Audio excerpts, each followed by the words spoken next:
Welcome. I'm joined today by Dr. Titte Srinivas from the Intermountain Medical Center Kidney Transplant Program, and we're excited to talk to you today and have you with us to share some of the results from your study that was presented at the American Society of Nephrology. Tell us a little bit about the study. Thank you, Jess. Pleasure to be here. What we looked at is a way in which to showcase to the world how we take care of patients with chronic kidney disease at Intermountain Medical Center, in close partnership between kidney subspecialists, the nephrologists, and primary care providers. So what we looked at was a way in which we could optimize the way in which key labs that are ordered to manage patients with chronic kidney disease, one of which is the albumin-creatinine ratio, or the ACR, could be ordered in a better manner in the most appropriate patients.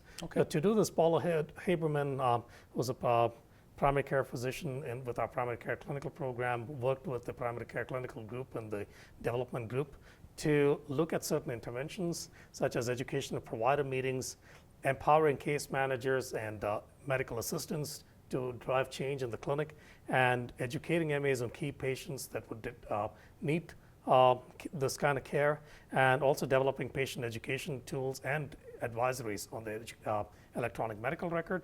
And these were directed at physicians, care managers, medical assistants, and EMR, all of whom work together in synergy to increase the ordering of albumin-creatinine ratios to go from 15% to 25% by April of 2017. So essentially the patient is the focus. You have empowered and brought together this team model to focus specifically on the patient. Right, so we go from these various silos towards a converged approach that drives patient care. Let's take a little bit more information here about this from the study.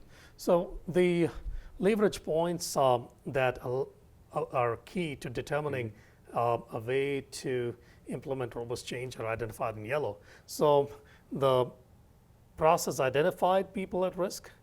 It empowered MAs to ask patients about key risk factors. It would allow annotations to be added to the daily schedule sheet. The physician would then perform focused education when they were in the room with the patient. The MA would obtain urines while the patient waited, so that there was not an extra thing that the patient had to do. And the care manager would educate the patient, and EMR advisories were placed to order labs appropriate to that patient. How difficult and challenging is it to get to this model?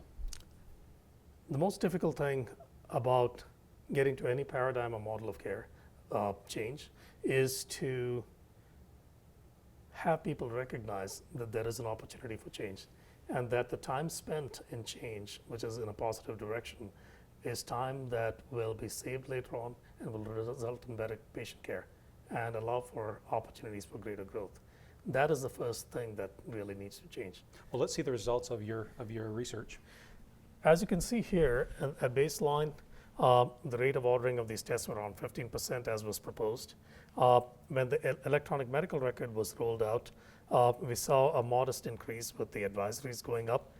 But what really made things go up to a more robust level was to provide education to providers in a very focused academic detailing paradigm and point of care reminders, and also to follow it up with an education update, which you can see provides an uptick, because you'll always have a decrease after an initial increase when you try to make any kind of change. And that I think is illustrative of the challenge going forward. You can make small gains, sustaining them is a more difficult challenge. Was this data surprising to you, the outcome? The data are very encouraging to us as an outcome. They allow us to reflect on the success, but also tell us that to sustain these gains, sustained effort needs to be provided, and that's our goal.